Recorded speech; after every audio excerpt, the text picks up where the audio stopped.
हैदराबाद गॅजेटच्या आधारे मराठवाड्यामध्ये कुणबी प्रमाणपत्राचं वाटप सुरू असताना आरक्षण आर्थिक निकषावर असावं असं विधान इंडिया आघाडीच्या नेत्या आणि राष्ट्रवादी काँग्रेस पक्षाच्या नेत्या सुप्रिया सुळे यांनी केलं आहे। खरं म्हणजे असंच विधान एकेकाळी काँग्रेस पक्षाचे नेते विलासराव देशमुख यांनी देखील केलं होतं। विलासराव काय म्हटले होते ते आपण ऐकूयात। एक जाती निहाय रिझर्वेशन देण्याचा जेव्हा प्रश्न येतो तेव्हा हा संघर्ष हा सतत भविष्यामध्ये सुद्धा राहणारच आणि म्हणून आर्थिक निकषावर आधारित जर आपण सर्वांना सवलती देण्याचा जर विचार जर केला तर मग लोक आपली स्वतःची जात शोधण्याचा प्रयत्न करणार नाही। आता विलासराव देशमुख यांनी असं विधान केलं होतं म्हणून सुप्रिया सुळे यांच्या विधानाचं समर्थन करा असं आम्हाला अजिबात म्हणायचं नाही।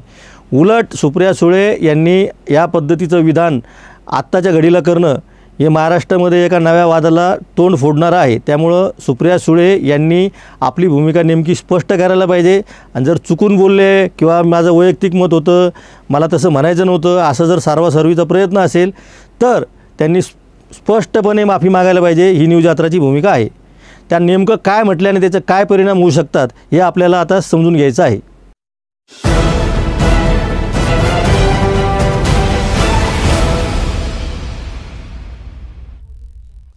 नमस्कार, आपण पाहत आहेत न्यूज यात्रा। सुप्रिया सुळेंच्या वादग्रस्त विधानावर आपण चर्चा करत आहोत। मी संजय वरकड। या विषयाला अनेक कंगोरे आहेत। सुप्रिया सुळे यांचं जे विधान आलेलं आहे ते अत्यंत महत्त्वाच्या वेळी आलेलं आहे। एका बाजूला राज्यभरामध्ये मराठा समाज आणि ओबीसी समाजामध्ये आरक्षणाची एक प्रकारची लढाई सुरू झालेली आहे। या लढाईमध्ये ओबीसींच्या आरक्षणावर मराठा समाज अतिक्रमण करतो आहे असं एक वातावरण तयार झालेलं आहे आणि दुसऱ्या बाजूला जे मूळचे ओबीसी आहेत त्यांच्याकडे पुरावे आहेत अशा ओबीसींना प्रमाणपत्र द्यायला काय हरकत आहे असा प्रश्न मराठा आंदोलकांनी विचारलेला आहे।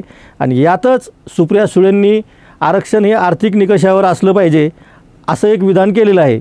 आता हा मराठा ओबीसींचा मुद्दा या घडीला बाजूला पडून एससी आणि एसटी समाजाला जे आरक्षण मिळतं त्याकडे सुप्रिया सुळे यांचा अंगुली निर्देश होत आहे। कारण एससी एसटी आणि ओबीसी नंतर या जातीय आधारित आरक्षणावर म्हणता येईल, ते जातीय म्हणणं चुकीचंच आहे त्याला, पण सामाजिकदृष्ट्या मागासलेल्या घटकांसाठी जे आरक्षण आहे अशा वर्गाला जे आरक्षण दिलं जातं तर तेच आरक्षण रद्द करून आर्थिक निकषावर आरक्षण करावं असं सुप्रिया सुळे यांच्या म्हणण्याचा सरळ अर्थ होतो। आता सुप्रिया सुळे यांनी किती जरी त्याचा सारवासारव केली तरी त्यांना त्या भूमिकेपासून दूर जावं लागतं आहे, यातच सगळं काही आलेलं आहे। खरं म्हणजे महाविकास आघाडी असेल किंवा राष्ट्रीय पातळीवरची इंडिया घटक पक्ष असेल यामधल्या कुठल्याही नेत्याला सुप्रिया सुळे यांचं हे विधान पटणारं नाही। ते पटलेलं आहे त्या लोकांनी एरवी ज्या ट्रोलिंग करतात त्यांनी मात्र सुप्रिया सुळे यांच्या या विधानावर कुठलीही टीका केलेली नाही आणि त्यांना थोडंसं बचावात्मक पवित्रा घेण्यासाठी एक प्रकारची मदतच केलेली आहे। किमान त्यांच्या समर्थनार्थ किंवा होत नाही अशांनी ट्रोल करायला काही हरकत नव्हती, पण तसं झालेलं दिसत नाही। तो जाऊ द्या, तो आजच्या चर्चेचा आपला विषय नाही। पण मूळ मुद्दा हा आहे की सुप्रिया सुळे यांनी जे विधान केलेलं आहे त्या विधानामधून त्यांना नेमकं काय सूचित करायचं आहे। सामाजिकदृष्ट्या मागासलेले जे घटक आहेत त्यांना राज्यघटनेच्या तरतुदीनुसार जे आरक्षण मिळालेलं आहे ते रद्द करावं ही जर सुप्रिया सुळेंची भूमिका असेल तर मग त्यांनी आर्थिक निकषाचे त्यांचे काय निकष आहे, त्यांच्या स्वप्नामधलं आर्थिक निकषावरचं आरक्षण कसं आहे, त्यांना अभिप्रेत असलेलं आर्थिक निकषांचं आरक्षण कसं देता येईल या बाबतीतली भूमिका एकतर विस्तारानं मांडायला पाहिजे। एक आपल्या घरातलं उदाहरण द्यायचं आणि संपूर्ण समाज म्हणजे आपलं घर आहे असं समजून त्याच्यावर भाष्य करायचं हे सुप्रिया सुळेंसारख्या नेत्याला शोभणारं नाही। त्याचं मुख्य कारण असं आहे की अजित पवार आणि सुप्रिया सुळे जुन्या राष्ट्रवादी काँग्रेसमध्ये शरद पवारांनंतर नेतृत्व कोणाकडे जाणार अशी चर्चा सुरू होती आणि आता अजित पवारांचा गट बाजूला गेलेला आहे। त्यामुळं ऐन प्रकारे शरद पवारांनंतर जे कोणी लीड करतायत राष्ट्रवादी काँग्रेस पक्षाला त्यामध्ये सुप्रिया सुळेंचं नाव हे अग्रस्थानी आहे आणि इंडिया आघाडीमधल्या सगळ्या पक्षांना एकत्र आणून त्यांची एक मोड बांधण्याचं जे काम राष्ट्रीय स्तरावर सुरू आहे राहुल गांधी यांच्या नेतृत्वाखाली, त्यामध्ये सुद्धा शरद पवारांची भूमिका निर्णायक आहे आणि त्यांना सुप्रिया सुळे यांची मदत होते आहे।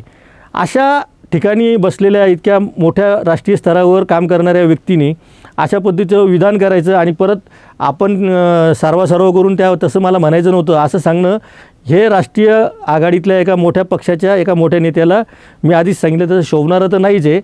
पण या पुढच्या काळामध्ये त्यांना या विधानाला वारंवार सामोरं जावं लागणार आहे, जोपर्यंत ते त्यांना फुल स्टॉप देत नाही. कारण सुप्रिया सुळे यांनी अजूनसुद्धा हा विषय पूर्णतः बंद केलेला नाही. कारण त्यांचं सारवासारव करण्याचा जो प्रयत्न आहे तो न पटणारा आहे. म्हणजे ते म्हणजे एखादं विधान करायचं आणि जी भूमिका अनेक वर्षांपासून काही पक्ष घेत आहेत, काही भूमिका घेत आहेत की आरक्षण रद्द झालं पाहिजे आणि ते आर्थिक निकषावर दिलं पाहिजे, अशी भूमिका अनेक वर्षांपासून मांडली जात आहे. त्याच्यावर वर्षानुवर्षे चर्चा झालेली आहे आणि त्याला डॉक्टर बाबासाहेब आंबेडकरांनी त्यावेळी उत्तर सुरुवातीपासून दिलेली आहे. आणि त्यानंतर अनेकांनी या सगळ्या गोष्टीचं समर्थन करताना एक काय म्हणतात त्याला की सगळ्यांना पटेल असा युक्तिवाद करून ते पटवून दिलेलं आहे की सामाजिकदृष्ट्या मागासलेल्या घटकांसाठी आरक्षण किती महत्त्वाचं आहे. त्याची उदाहरणं देत बसलो तर आपल्याला 2 तास लागतील. पण एक साधारण आर्थिकदृष्ट्या निकषावर आरक्षण का असावं यासाठी काही वेळा असे बाष्पळ युक्तिवाद केले जातात की एखादा SC किंवा ST याच्यातून जर IAS अधिकारी झाला असेल तर त्याच्या मुलांना आरक्षणाची गरज काय, मग त्यांनी आरक्षण घेऊ नये, असे काहीतरी युक्तिवाद केले जातात. आणि त्याला ज्या लोकांना राज्यघटनेचा मूळ हेतू लक्षात येत नाही ते त्याला सरळ सपोर्ट करताना दिसतात. त्यामुळं सुप्रिया सुळेंच्या या विधानामुळे अशा विचार करणाऱ्या लोकांना एक प्रकारे पाठबळ मिळणार आहे आणि सुप्रिया सुळेंना ते द्यायचं आहे की नाही हा त्यांचा प्रश्न आहे. मी आता थोडं एका वेगळ्या विषयावर येतो की राज्यभरामध्ये डॉक्टर बाबासाहेब आंबेडकर नाव द्यायचं मराठवाडा विद्यापीठाला, यावरून प्रचंड मोठं आंदोलन झालं.